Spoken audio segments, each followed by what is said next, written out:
Buen día, esta es la exposición de la actividad de aprendizaje número 4 de transferencia de la materia de aspectos legales laborales de la Fundación Universitaria Compensar. Nuestro grupo es el grupo I, compuesto por Angie Correa Sánchez, Diana Alejandra Sierra González e Hilder Umaña Delgado. En esta actividad hemos sido asignados a dos casos referentes a los despidos con justa causa y vamos a intentar con base a las normativas jurídicas, resolverlos de acuerdo a lo que dice la norma. Entonces, el primer caso es un caso de bajo rendimiento en el cual nos colocan en una situación de José, que es un trabajador del área comercial y tiene ventas inferiores frente a todos sus compañeros. Nos pregunta cómo debe proceder la empresa para no realizar un despido sin justa causa.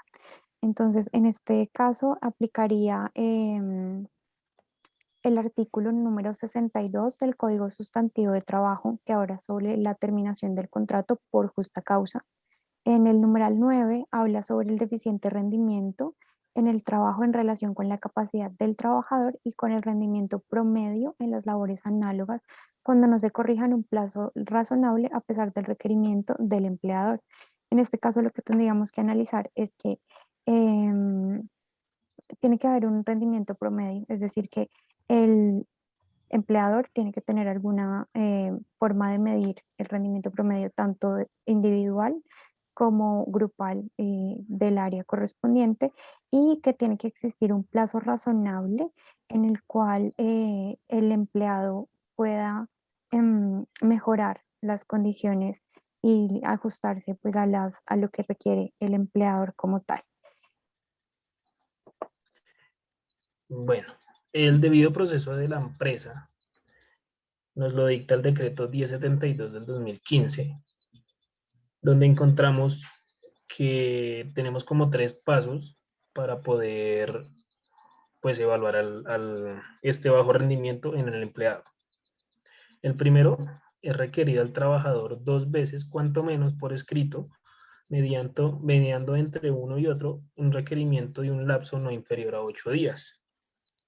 Este es como un previo aviso donde se le va bueno, como a llamar la atención o decirle, estamos midiendo sus resultados, y le dan un plazo de 8 días para pues mostrar una mejora. Si, como segundo paso, si los hechos anteriores requerimientos del empleado considera que aún subsiste el deficiente rendimiento laboral del trabajador, presentará un cuadro comparativo del rendimiento en promedio de sus actividades análogas, a efecto que el trabajador pueda presentar sus descargos por escrito dentro de los 8 días siguientes. En este caso, pues podríamos comparar al trabajador en sus labores, pero también tendríamos que escuchar el porqué de su deficiencia laboral. En este caso, pues él puede presentar unos descargos por escrito, como lo menciona la norma, durante estos 8 días siguientes.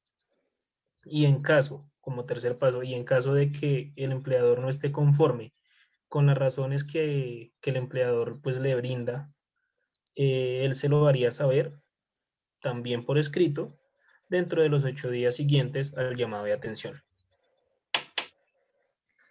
Bueno, para complementar lo que está diciendo mis compañeros, eh, podemos mencionar también pues que la empresa debe identificar en la medida de lo posible las razones digamos que de este posible bajo rendimiento.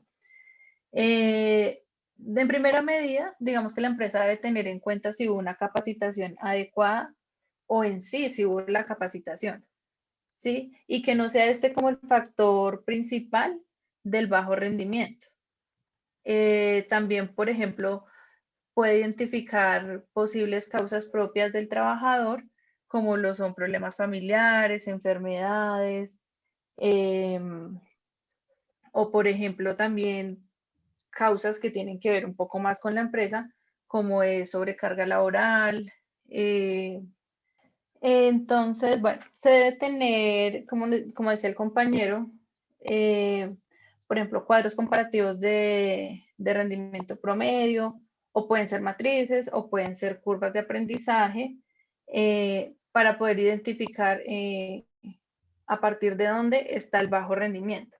Es importante también decir que en el momento de hacer comparaciones se debe hacer, digamos que con periodos similares en el que se está presentando el bajo rendimiento. Y pues se puede tener como punto referente, pero no determinante, comparar con compañeros de su misma área. Nunca, por ejemplo, comparar pues con personas que trabajen en áreas diferentes. Por ejemplo, pues alguien, por ejemplo, que sea producción, pues hacerle comparación con alguien administrativo, pues etcétera. Entonces siempre debe ser pues con iguales. También, por ejemplo, el artículo 60 en su numeral 5 nos habla pues de que el trabajador tiene o es prohibido pues que él baje su rendimiento de manera voluntaria o por decisión propia. De llegarse pues a identificar que es por él, entonces pues se podría justificar su despido, ya que estaría pues incurriendo en la violación de pues de una norma que está perjudicando como tal a la empresa. Y como lo nombraban también mis compañeros, del artículo del numeral 9 al 15, digamos que para aplicar estos y hacer efectivo el despido, el empleador está en la obligación de hacer como un preaviso o avisarle al trabajador de la terminación de su contrato en un plazo no menor a 15 días.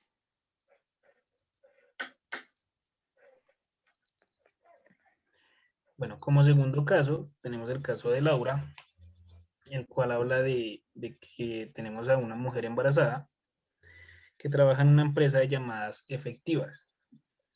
La empresa está notificada del embarazo de Laura, pero resulta que el día viernes, en medio de una discusión, ella agredió físicamente a una de sus compañeras y tras del hecho le echó un tinto encima. Le agregó una cachetada, entonces la golpeó con la palma de la mano y al día siguiente el jefe de recursos humanos le entrega su carta de terminación de contrato con justa causa y en este caso nos rige el artículo 62, el cual habla en su numeral 2 de el evidente caso que hubo en el caso de Laura, de violencia, injuria, malos tratamientos o grave indisciplina que incurra en el trabajador durante sus labores. En este caso, pues estamos evidenciando que ella se encontraba en horario laboral y que la agresión pues la tuvo ante un compañero de trabajo. Bueno, en la norma también nos habla de miembros de su familia, el personal directivo o los compañeros de trabajo. Laura busca una asesoría y en este caso los dejo con mis compañeras. Vale, tomamos también como de marco jurídico aplicable el Código Sustantivo de Trabajo en el artículo 239, donde habla sobre la prohibición de despedir, pues teniendo en cuenta que Laura se encuentra en una condición de embarazo.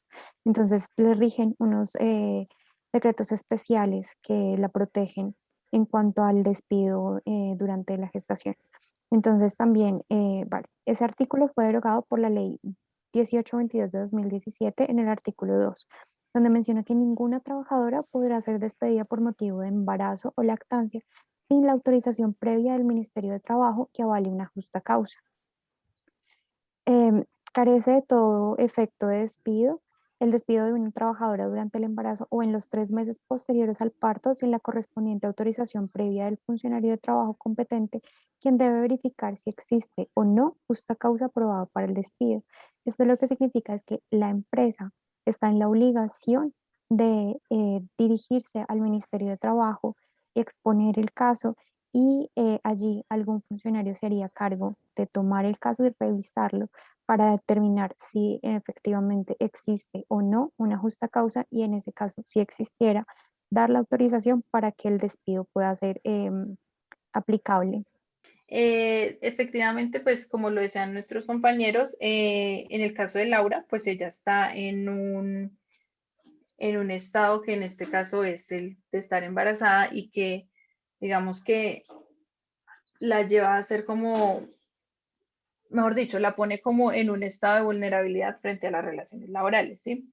A nosotros nos preguntan para este ejercicio qué asesoría le daríamos o qué le diríamos a ella.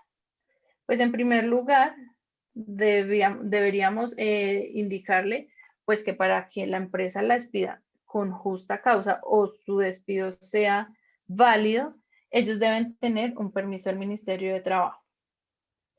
Y pues para esto, digamos que estos ya unos procesos anteriores, por ejemplo, que ante el Ministerio del Trabajo la empresa haya aprobado la justa causa. Y pues digamos que adicional a eso la tienen que llamar a ella porque pues ella tiene derecho a defenderse y a dar su versión.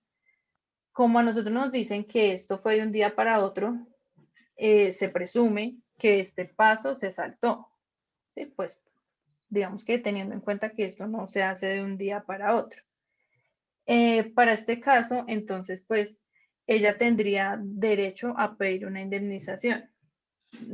Para esta indemnización, por ejemplo, nosotros nos apoyamos en el artículo 26 del capítulo 4 del Código Sustantivo del Trabajo, donde nos dice que una persona con limitación o discapacidad en su salud o discapacidad física llega a ser despedida y su despido se llega, digamos, a evidenciar que fue sin justa causa, entonces tiene derecho a una indemnización equivalente a 180 días de trabajo. Bueno, digamos que eso sería como lo que nosotros le formularíamos teniendo como marco jurídico los artículos y las leyes antes mencionadas, sobre todo porque ella entra dentro de la población que la cubre lo que llamamos estabilidad laboral reforzada, y es lo que nos dice que a ciertas personas en ciertas condiciones no se les puede despedir así porque sí, o como digamos que se despide normalmente a las personas, sino que esto lleva un proceso mucho más largo, con mucha más delicadeza, porque digamos que lo que prevalece es la calidad de vida de estas personas, que no va a ser fácil volver a conseguir trabajo y precisamente pues el derecho al trabajo, que en este caso se les estaría vulnerando por la condición en la que están. Entonces, digamos que la asesoraríamos de esta manera y, pues que se haga efectiva su indemnización. Y si es necesario, pues su reintegro a su puesto laboral. Vale, cabe mencionar también en el artículo 241 del Código Sustantivo de Trabajo que menciona que hay algunos casos en los cuales si la persona se encuentra en una licencia remunerada, que puede ser de parto o de aborto, no puede ser despedida durante ese periodo, que pues también podría llegar a aplicar en este caso, pues teniendo en cuenta que em, tendrían que hacer el procedimiento completo y demás. Vale. En caso tal, no se podría despedir en ese momento como tal y pues como menciona mi compañera, en este caso en teoría podría ella apelar a un recurso para que se hiciera de manera correcta y le hicieran una indemnización. Pues no fue, digamos que un despido con los permisos que debía tener. Esa sería como tal la interpretación del grupo con respecto a los casos y esperamos que hayamos sido suficientemente claros en la información. Les agradecemos su atención y quedamos atentos a cualquier retroalimentación o comentario. Hasta Gracias. luego. Gracias.